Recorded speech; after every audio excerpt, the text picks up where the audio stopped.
তৃণমূল কাউন্সিলরের দাদাগিরি। পৌরসভার ড্রেনের পাশে নিয়ম মেনে জায়গা না ছেড়ে টেনে সেট করছে এক ব্যক্তি। তা বন্ধ করতে গিয়ে রীতিমতো চড়াও হয়ে ওই ব্যক্তিকে মারধর ও হুমকির অভিযোগ উঠল কাউন্সিলরের বিরুদ্ধে। সেই মারধরের ভিডিও ভাইরাল হতেই শোরগোল চন্দ্রকোনায়। ঘটনা পশ্চিম মেদিনীপুর জেলার চন্দ্রকোনা পৌরসভার ১ নম্বর ওয়ার্ড গোবিন্দপুরের। ওই এলাকায় নিজের রায়ত্ব জায়গায় নার্সিংহোমে তৈরির জন্য ভবন নির্মাণ করেছেন পার্থসারথী নাগ নামের এক ব্যক্তি। তার অভিযোগ, তার নিজের রায়ত্ব জায়গার উপর বাড়ি তৈরি হয়েছে। বাড়ির সামনে থাকা তার জায়গায় টিনের শেড তৈরি করেছেন। আর এই শেড করাকে ঘিরেই যত গণ্ডগোল। পার্থসারথী নাগের অভিযোগ, ১ নম্বর ওয়ার্ডের তৃণমূল কাউন্সিলর অভিজিৎ রায়, তিনি আগেও একদিন এসেই শেড বন্ধ রেখে দেখা করার কথা বলেছিলেন। সরকারি ড্রেনের ধারে জায়গা না ছেড়ে শেড করা কেন হচ্ছে, এই নিয়ে কাউন্সিলর এসে কাজ বন্ধ রেখে দেওয়ার কথা জানিয়ে গিয়েছিলেন। কিন্তু আমি দেখা না করায় আজ পুনরায় কাউন্সিলর এসে কাজ চলাকালীন কাজ বন্ধ করার কথা বলে। তাকে বলা হয় পৌরসভা আমাকে নোটিশ করুক, আমি গিয়ে কথা বলবো, সমস্যা থাকলে মিটিয়ে নেব। কিন্তু আজ হঠাৎই বিনা নোটিশে কাউন্সিলর নিজে এসে রীতিমতো হুমকি দেন এবং তার ভাই সিদ্ধার্থ নাগের উপর চড়াও হয়ে ধাক্কাধাক্কি শুরু করে এবং চিৎকার চেঁচামেচি শুরু করে দেন। তুমি আমাকে কি নোটিশ দিয়েছো? তুই পৌরসভায় যে সিদ্ধান্ত আমি মেনে নেবো। অত খুব লাগে ইঞ্জিনিয়ার নোটিশ করো। নোটিশ করো। অত খুব লাগে নোটিশ করছে। সে কি সর্বসম্মতি সিদ্ধান্ত করে আমার আমি একদম চুপ করা। আমি আমার জায়গায় আমি করছি। আমার জায়গায় আমি করছি। তোমার জায়গায় তুমি করছো? আমার জায়গায় বাঁদর গুলো করে বাজে কথা বলবেন। আমি তো বললাম কমিটি সম্পর্কটা ওইভাবে নষ্ট করেন, আমি বলে দিলাম। তুমিও দল করো, আমিও দল করি, বাজে কথা বলবি। দলের প্রসঙ্গ নয়, আমিও দলের প্রসঙ্গ। তুমি কেন চলে? তুমি কাজ করছো দিন কেন? তোমার আমি গাড়ি দিই। হ্যাঁ, কি এর আমি কাটাবো? তোমার মতো বহু মন্তব্য দেখেছি। হ্যাঁ, আমি তো তোমার সাথে ঝগড়া করতে এসেছি। আমি তো আমার জায়গায় বহু মন্তব্য দেখেছি। আমি তো আমার জায়গায় কাজ করছি। তুমি মারতে আসছো কেন? কিভাবে তুমি মারতে আসছো? তুমি আমাকে এই তো তুমি মারতে আসছো। একদম মারতে এসে নিয়ে করো। এই চুপ কর না। রোজ রোজ আমি কি হচ্ছে? শুনবনি। আর তুমি করো না, তোমার যেটা আছে লিগালি করবে না। তুমি লিগালি করো। ঘটনা বলতে আমি ওই আমার ওখানে ওষুধ দোকান আছে গোবিন্দপুরে, আমার পাশে একটা আমার বাড়ি করেছি। ওই বাড়িতে আমি নার্সিংহোম প্রাইভেশনে করবো বলে আমি কনস্ট্রাকশনের কাজ করছি। কনস্ট্রাকশনের কাজ বলতে কিছুদিন আগে ড্রেন হয় পৌরসভার, দুদিকে কোনো পৌরসভার ড্রেন মানে যে জায়গায় আমার খুঁড়ি দিয়ে আছে ওই জায়গার দিকে ওকে পাঁচিল টেনে দিয়েছে। কিন্তু আমি তখন বলেছিলাম যে ওই দিকে ড্রেন করছেন, তাহলে ড্রেন করলে ওইদিকে তো জলটা উপর দিকে নামবেই করো, পাশে তো পাঁচিল হয়ে গেছে। তখন বলছে সে বললে হবে না, আমাদের যেখানে ফাঁকা পাইছে সেখানে করো। আমি এটা করো। তা বলছে আপনি যখন করবেন তখন ওইখানে ওই আপনার লাস্ট বর্ডার থেকে ইট তুলে আপনি আমার পাঁচিল করে নেবেন। তো তখন আমার নার্সিংহোমের সিদ্ধান্ত থাকে, যখন নার্সিংহোম করছি আমি, তাহলে আমি দেখলাম যে আমি ইটেগুলো পাঁচিল করবো না, আমি একটা টিনের চা আমি অস্থায়ী সেট করি। তাহলে সেটটা যথারীতি আমি সেট করেছি, সেট আমার হাত ছাড়া হয়ে গেছে কি আমি ওই আমার নিজের জায়গার ভিতরে আমি সেটের চারটা এমনি লোড পার দিয়ে খুঁটি করেছি, অন্য কিছু না, যে কোনো পিলার গেড়েছি, কোনো কিছু না। হ্যাঁ, দিয়েতে হঠাৎ করে আমাকে অভিযোগ আগের দিন যদি আমার সেট হয় আমাকে ফোন করে বলে পার্থ এটা কী করছো না, এরকমভাবে তোমাকে অবৈধ ব্যাপার কিন্তু অবৈধ তো নয়। আর অবৈধ কিসের অবৈধ না, বলছে না ওইভাবে এখন করা যাবে না, আগে যা হয় যে আমি কাউন্সিলর থাকাকালীন ওইভাবে করা যাবে না। যে এরকম উল্টাপাল্টা করে বলে বলছে আমি বলছি ওইটা তরুণ করছো কেন, তাতে বলছে যে আচ্ছা প্রাপ্ত ওইটা না করে তুমি এক কাজ করো, একদিন থেমে যাও না, আমার সাথে বসবে, আমি তোমাকে যা বলার বলে দেবো।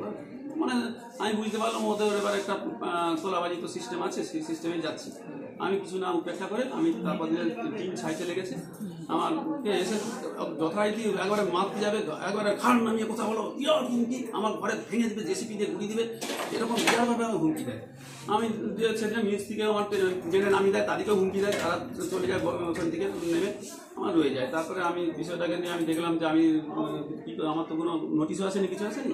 আমি সবাইকে জানালাম, চেয়ারম্যান সবাইকে জানালাম, জানাতে ওনারা বললেন যে আমাদের কাছে কোনো এখন কেউ জানায়নি। আর চেয়ারম্যান বললেন যে আমার কাছে কোনো কিছু নোটিশ আসেনি। আর অনেকে দেখেছেন, তাদের বলেছেন যে ওটা তো জায়গায় করছে, ওরকমভাবে সকলেই করেছে, আমিও করছি। আজকে কি ঘটনাটা ঘটনা তারপরে ওখানে সেট আমি আর পুরোই ছাড়তে গেছি। আমার কাছে যেহেতু কোনো পৌরসভা নোটিশ আসেনি, তো সেই সময় আমি একটু এমার্জেন্সি কাজে আমার একজন ডক্টর স্যারের বাবা মারা গেছেন, উনি কল করছিলেন, বেরিয়ে এসেছি। সে সময় দাদা ছিলেন। হ্যাঁ, দাদাকে যে দেখছি দাদা খুব খারাপ অবস্থায়। আমাকে লোকে ফোন করলো যে এরকম এসো, তোমার দাদাকে মারধর করছে। আমি ছুটে গেছি কোনো রকমে, যে এসেছি দাদা এরকম অবস্থা, দাদা মার খেয়ে এরকম বলতে পারছি। ওই ওয়ার্ডের কাউন্সিলর? হ্যাঁ, ওই ওয়ার্ডের কাউন্সিলর। আমি সহ্য করতে পারছি না। আপনার নাম? আমার নাম পার্থসারথী নাগ।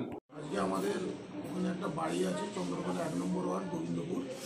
বাড়িতে আমাদেরই নিজেদের জায়গায় বৈধভাবেই আমি ওই একটা টিনের চালা শেড সামান, সেখানে আমাদেরকে হুমকার দেওয়া এবং বিভিন্ন রকমভাবে কাউন্সিলর অভিজিৎ রায় 1 নম্বর ওয়ার্ডে এসে সাঙ্গপাঙ্গ নিয়ে এসে আমাকে প্রথমেই মারধর, ছাতে ভুসি, লাথি এবং পেটে লাথি এবং মেরে দেওয়ার এবং কীভাবে কেন যে ঘটনা ঘটালো জোর করবো এবং মেরে দেবো ফাঁটবো, আমি জোর করে ভেঙে দেবো। আমি তবু বললাম যে এটা আমি বৈধভাবে করছি এবং আমি আমার বিল্ডিং করিনি, আমি একটা সামান্য টিনের চালা এবং সেই চালাতে তুমি জোর করে আমাকে তোমার নোটিশ কোথাও পৌরসভাতে বারণ করতে এসো, তোমার পৌরসভাতে একটা নোটিশ, একটা বিওসি মিটিং হতে হয়, সেই মিটিংয়ের সিদ্ধান্তে একটা নোটিশ চাই।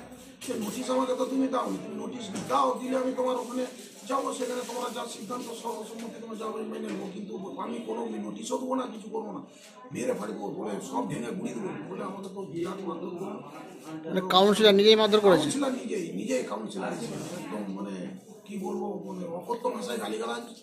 সে কি, তার অভিযোগটা কি মূলত? তার অভিযোগ মানে অসৎ অভিযোগ, যে আমি বৈধভাবে কাজ করছি, অভিযোগটা অসৎ, যাতে তোলাবাজ, পয়সা দাও, নাহলে তোমাকে চালা করতে দেবো, এটাই অসৎ। পৌরসভার ড্রেন ছিল পাশে? পৌরসভার ড্রেন এই রিসেন্ট আমারই জায়গার উপরে করছে, জায়গার উপরে করার পরও আমি ড্রেনের মধ্যেও করি না, আমি জলটা ড্রেনের ভিতরেও পড়বে পাইপ লাইন দিয়ে এবং আমার ভিতরে করছি বৈধভাবে, এবং সেটা একদম সকলেই সরকারি তন্ত্র দেখতেও পারে, কিন্তু সেই বৈধ জায়গাও আমাকে মানে মারধর করা এবং মেরে দেওয়া, পরে কনস্ট্রাকশন এখনই ভেঙে দেবো আমি, এইসব করা এবং এটা প্রকাশ্যভাবেই এটা করছি। আপনারই জায়গা? এবং আমার ভাইয়ের জায়গা পার্থসারথী নাগ।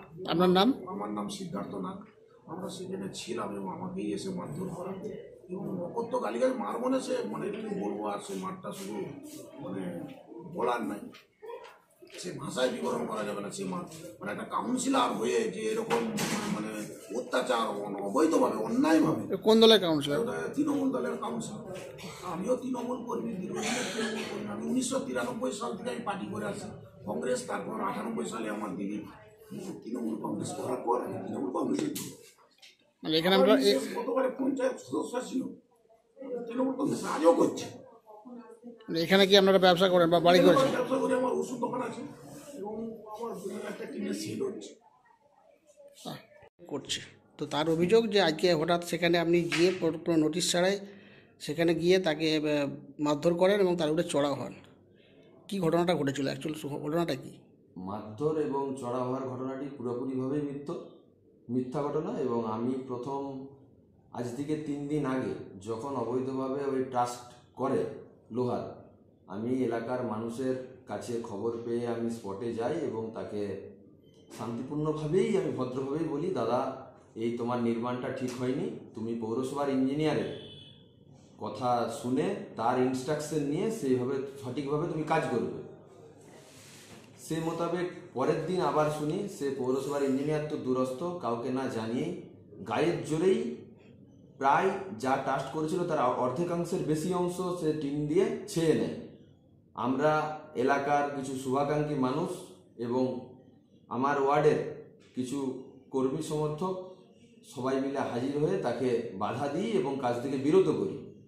এবং পরক্ষণেই আমি আমার চন্দ্রকোনা পৌরসভার ইঞ্জিনিয়ার বিভাগের যিনি প্রধান আছেন অরূপ নিয়োগী মহাশয়কে সঙ্গে নিয়ে গিয়ে যিনি বাড়ি করছেন পার্থসারথী নাগ, তাকে ডেকে আমার পৌরসভার ইঞ্জিনিয়ার সঠিকভাবে ইনস্ট্রাকশন দেয় যে পৌরসভার ড্রেন থেকে তুমি 3 ফুট দূরে গিয়ে এই ধরনের যেভাবে তুমি সেট করছো সেটা করতে পারবে।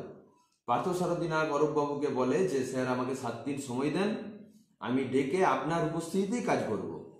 1 দিন পরেই আজকে আবার এলাকার মানুষের কাছ থেকে আমি খবর পাই এক প্রকার গায়ের জোরেই তার দাদা সিদ্ধার্থ নাগ, পার্থ নাগ 2 ভাই দাঁড়িয়ে থেকে পুনরায় যা টিনের ছাউনি বাকি ছিল পুরো কাজটি সম্পন্ন করেছে। আমি খবর পেয়ে ঘটনাস্থলে যাই। এই কথাটা ঠিক যে আমি চেঁচিয়ে কথা বলি, উত্তেজিত অবস্থায় উত্তেজিত হয়ে যাই।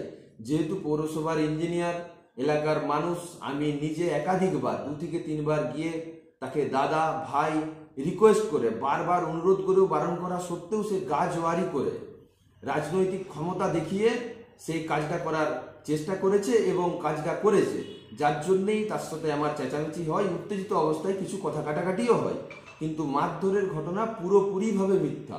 আমি এই ধরনের কোনো আচরণ কোনো দিন কাউন্সিলর থাকা অবস্থায়, তার আগেও এলাকার কোনো মানুষের সাথে কোনো দিন কোনো কালে আমি করিনি। আর আমি আপনাদেরকেও বিশেষভাবে অনুরোধ করব, ওই যেখানে এই ঘটনা ঘটেছে পার্শ্ববর্তী যে সমস্ত বাড়ি আছে তাদের সবার কাছে আপনারা ভালো করে খোঁজ খবর নিয়ে দেখুন যে অরিজিনাল যেভাবে উনি স্ট্রাকচার করেছেন বৈধ না অবৈধ, সঠিক নিয়ম মেনে করছেন না কিভাবে করছেন, এবং কাউন্সিলরের আচরণ সঠিক ছিল, সামাজিক না অসামাজিক, প্রকৃতপক্ষে কাউন্সিলর তাকে মারধর করেছে কিনা। আমি আপনাদের কাছে করজোড়ে রিকোয়েস্ট করব, আপনারা এলাকার মানুষের কাছে বাইট নিয়ে অবশ্যই এটাকে তদন্ত করুন সঠিকভাবে যে অরিজিনাল ঘটনা কি ঘটেছিল। আমি এখনো বলছি ওই নির্মাণটি অবৈধ। আমাদের পৌরসভা থেকে আমাদের ইঞ্জিনিয়ার সাহেব আছেন, তাকে নোটিশও করা হচ্ছে এবং সঠিকভাবে ওই নির্মাণ কোনোভাবেই রাখা যাবে না। ওই নির্মাণ তাকে সরাতে হবেই, পৌরসভার নিয়ম মেনেই তাকে কাজ করতে হবে। পার্থসারথী নাগ এক ব্যক্তি, তারা এত জায়গায় একটা ট্রেনের শেড করছে, পাশে পৌরসভার ড্রেন আছে। এটাকে কেন্দ্র করে একটা সমস্যা হয়েছে। সেই পার্থসারথী নাগ অভিযোগ করছে যে আজকে 1 নম্বর ওয়ার্ডের কাউন্সিলর গিয়ে রীতিমতো দাদাগিরি করেছে এবং তাকে মারধর করেছে। তার কাউন্সিলর বলছে যে ড্রেন অ্যাকোয়ার্ড করে নাকি সে ট্রেনের শেড করছে। এই বিষয়টা গণ্ডগোল হয়েছে। এই বিষয়ে কী বলবেন বা কী জানেন? আমি 1 নম্বর ওয়ার্ডে যে কি শেড হচ্ছে আমি কিন্তু ব্যাপারটা কোথায় কি হচ্ছে আমি এটা কিছুই জানি না। আমাকে কাউন্সিলরও কিছু বলে না, আর যারা শেড করছে তারাও কিছু বলে না। এবারে আমার কাছে লিখিত অভিযোগ অবশ্যই আসতে হবে, আমি সেটা অবশ্যই আমার ওভারসিয়ারকে পাঠাবো এবং আমিও সেটা তদন্ত করে দেখব। আমি এই কী ঘটনা ঘটেছে আমি সেটা আমার কাছে কোনো অভিযোগই নেই। এখনো পর্যন্ত কোনো অভিযোগ পাননি? না, এখনো পর্যন্ত আমি কোনো অভিযোগ পাইনি। আমরা কাউন্সিলর বলছে যে ইঞ্জিনিয়ারকে নিয়ে গিয়েছিল, সেখানে যে দেখে এসছে এবং নোটিশ কাউন্সিলর জানে আর ইঞ্জিনিয়ার জানে। আমাকে তো ইঞ্জিনিয়ারও কিছু বলেনি, কাউন্সিলরও কিছু বলেনি। লিখিত আমার কাছে আসবে আমার টেবিলে, আমি অবশ্যই সেটা সঙ্গে সঙ্গে আমি খতিয়ে দেখবো কোথায় কি হচ্ছে না হচ্ছে। আর এইসব ব্যাপারগুলো আমি খুব শীঘ্রই মতো ওগুলা দেখি তদন্ত করে।